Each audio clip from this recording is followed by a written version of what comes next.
नाज़रीन, ब्रेक के बाद आपको खुशामदीद कहते हैं। और एक अहम बैठक इस वक्त जारी है लंदन में। वज़ीर आज़म शहबाज शरीफ साहब काबीना के अहम अरकान के हमरा लंदन में मौजूद हैं और साबिक़ वज़ीर आज़म नवाज़ शरीफ साहब से उनकी मुलाकात हुई है। मुलाकात के मनाज़र आपने टेलीविज़न स्क्रीन्स पर देखे। एक अरसे के बाद दोनों भाई आपस में मिले और कहा यह जा रहा है कि नवाज़ शरीफ साहब जो है वो आपदीदा भी हुए इस मामले पर। उनको भाई से मुलाकात, इस मुलाकात से क्या निकल सकता है, ख्वाजा आसिफ साहब के बयान के तनाजुर में देखें। और उसके बाद जो मामला, पहली खबर ये आई है कि नून लीग ने वजाहत की है कि वो अर्ली इलेक्शन में नहीं जाना चाहते और कब इलेक्शन होंगे इस बारे में सवालिया निशान है। और ये साहब जरदारी साहब की प्रेस कॉन्फ्रेंस, ख्वाजा आसिफ साहब का बयान, नवाज़ शरीफ साहब ने फ़ैसला करना है। और शहबाज शरीफ साहब गए हैं सारे जाके अपनी कारकर्दगी भी क्या होगा, पैसे नहीं मिल रहे, इसहाक डार साहब भी वहाँ मौजूद हैं। बेल आउट कौन कर सकता है इस सारी? देखिए, दो तीन चीज़ें बड़ी अहम हैं। पहली बात तो ये है कि अगर तो ये अर्ली इलेक्शंस नहीं होने तो फिर सबसे बड़ा क्राइसिस जो है वो पंजाब गवर्नमेंट पे आएगा। पंजाब गवर्नमेंट बचती ही नज़र नहीं आती किसी भी तौर पर। तमाम तजिया नगार जो समझते हैं कि पंजाब गवर्नमेंट किसी न किसी तो चले जाएगी, क्योंकि जो इलेक्शन कमीशन है एक बुनियाद पर अगर फैसला देता है कि आपको हम इसलिए नायल कर रहे हैं, नहीं कर रहे कि आपने वोट किया ही नहीं, आपने वोट नहीं दिया, क्योंकि ये तीन शिके तो हाँ तो वोट दे चुके हैं, यहाँ नायल करना पड़ेगा, तो आपको पंजाब में तो इलेक्शन कराने पड़ जाएंगे। कहीं ना कहीं किसी न किसी जगह पे, क्योंकि मेजॉरिटी ऑफ द हाउस खत्म हो गई, एक खत्म। दूसरा हिस्सा इमरान खान के पास है, केपी के, वो अगर असेंबली तोड़ दे तो आपको वहां भी करने पड़ जाएंगे। दो तो ये गए। आप कौमी असेंबली बचाएंगे तो कौमी असेंबली जो है वो तो इस्लामाबाद के 4 अस्पताल और 6 कॉलेजों की असेंबली हो जाती है ना, यहाँ एक मेट्रो बस की असेंबली, और तो कुछ नहीं, फेडरल गवर्नमेंट तो कुछ नहीं होती। मसला इस वक्त उस्मान साहब जो है पैसे का फंसा हुआ है। नून लीग के अंदर ये सीरियस थिंकिंग हो गई है कि अगर इस वक्त हम छोड़ते हैं तो हम बड़े आराम से कह सकते हैं कि हम इमरान खान साहब का डाला हुआ गंद नहीं संभाल सकते थे जब तक हम पूरे वसूख के साथ पूरे 5 साल के लिए ना आए। ये बहुत बड़ा गंद था, इसलिए हम चाह रहे हैं। लेकिन अगर आपने 6 या 7 महीने गुजार दिए और आपने अपनी जो है नारे लगाए हुए थे कि हम 30 साल से चलाते आए हैं, तो हमें तो चलाना आता है, तो हम तो सिस्टम को जानते हैं, हम ये कर सकते हैं, वो कर सकते हैं। तीसरी अहम तरीन बात यह है कि पाकिस्तान में शहबाज शरीफ गवर्नमेंट की वही हालत हुई है कि जो बाइडन की अफगानिस्तान की फौज की हुई थी। ना वो चली ना ये चली, नहीं चल सकी, क्योंकि अभी तो कैसे हम कह सकते हैं 30 दिन बहुत होते। आपको ये तो वही दिन है जैसे 100 दिन इमरान खान। नहीं देखिए, आप इमरान खान तो बच्चा था, 100 दिन में ये कर दो। तो पहला वर्जिन एंट्री। आप तो 30 साल का तजर्बा लेके वहां पहुंचे थे। आप तो कहते थे हम जब आएंगे तो हम पता नहीं क्या कर देंगे। लेकिन 3 हफ्ते की कारकर्दगी पे जज कर सकते हैं नहीं, 3 हफ्ते आप कुछ तो निकलेगा ना। आप पॉलिसी लोड शेडिंग तो ठीक कर दी जो उन्होंने ऐलान किया था। अच्छा चलें, ठीक है। अब आप अगली बात मैं तो ये सवाल है कि पैसा कहां से आपने 3 साल ना इमरान खान साहब की महंगाई पे बात की है ना, मैं ओवरऑल बात करता ना, कभी नहीं किया, आपने देखा होगा। IMF, सऊदी अरब, उसके बाद UAE, ये सारे ये कहते हैं कि अगर तो ये कारकर्दगी की सूरत हाल हो तो हम इस हुकूमत के साथ ताल्लुकात बनाएं। नहीं, वरना इतला ये है कि IMF कह रहा है कि भाई पहले हमने जो आपसे कहा है सब्सिडीज वापस लो, कीमतें बढ़ाओ, आप बढ़ा नहीं रहे, पैसा क्यों दें? सर मसला ये है कि IMF जो है वो एक झंडा है, उस झंडे के पीछे लोग चलते हैं। अब वो जब मैंने श्रीलंका वाली बात की कि आपने वही बातें की, जब वो IMF के पास गए तो उन्होंने कहा आप सबसे पहले सब्सिडी वापस लो। सही है। आप सबसे पहले ये कहो, आप होना चाहते हैं मकबूल ताकि लोग तालियां बजाएं। ये इमरान खान ने जाते जाते किया, यही मिफ्ता इस्माइल ने जाते जाते किया था कि टैक्स स्लैब गिरा दिया। आप लैंडमाइन तो लगाने की आदत, ये नहीं, इस मुल्क का तो सोचता कोई नहीं ना जानने से पहले। असल मसला ये है कि आपको IMF ने जो कुछ भी कहा है वो IMF भी सोच रही है कि ये हुकूमत किसी लेवल पे स्टेबल हो तो हम इसके साथ नेगोशिएशन में एंटर हों, वरना हम आने वाली हुकूमत के साथ मुखालफत क्यों मूल लें। उनका कोई ताल्लुक नहीं होता। सुना ये सवाल हुआ कि जी ये 6 महीने के लिए आप आए हैं या 1.5 साल के लिए आए हैं, ये बताएं। ये भी सवालात हुए हैं बहुत सारे, जो अंदर के लोग वहां के, वो असल मसला है वो कहते हैं कि हमारा ताल्लुक पाकिस्तान के साथ है। पाकिस्तान में इमरान खान बैठता है तब भी ठीक है, पाकिस्तान में मुशर्रफ बैठता है तब भी ठीक है। उनका तो आप भी खुद सोचे ना, आप यहाँ पर बैठे हुए हैं, आपको क्या गरज है कि ईरान में किसकी हुकूमत आती है? आप तो कहेंगे जी ईरान में जो भी है मेरी उसके साथ ताल्लुकात है, वही सारा कुछ चलता रहता है।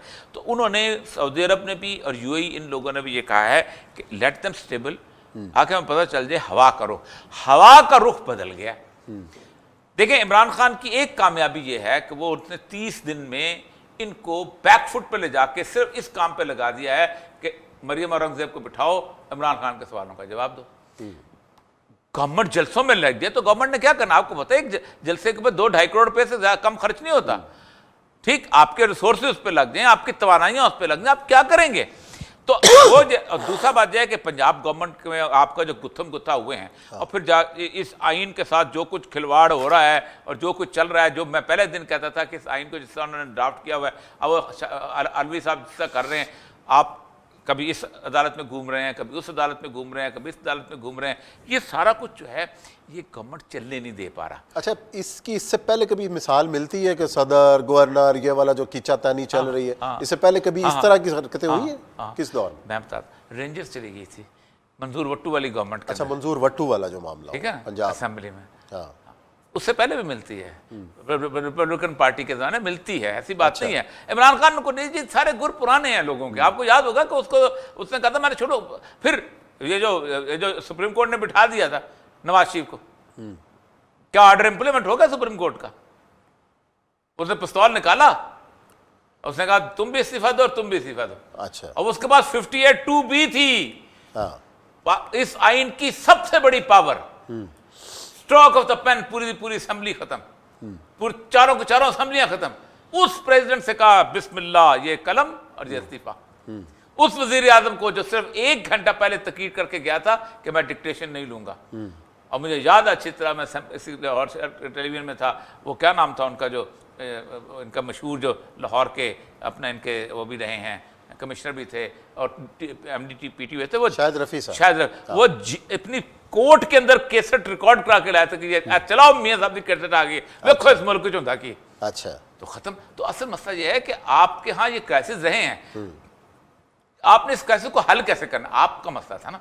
मैंने उस दिन भी कहा था कि सुप्रीम कोर्ट ने पाकिस्तान की सबसे बड़ी गलती ये की है कि उसने मसले को खुद हल किया। मसला वापस भेजती, उसका देखो तुम हल करो, बेशक 2/3 मेजॉरिटी खुद बैठो या कुछ, तुम हल करो कि तुमने अपने स्पीकर के साथ क्या करना है।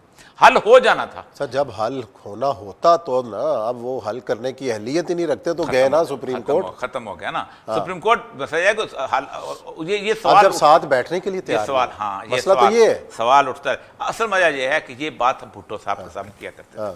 भुट्टो गोल में इस कॉन्फ्रेंस में नहीं बैठता था, भुट्टो किसी नेगोशिएशन में बैठता, लेकिन भुट्टो में एक खूबी थी, भुट्टो जब बरसदार आ गया था सबके साथ बैठना शुरू हो गया, घरों में जाते थे।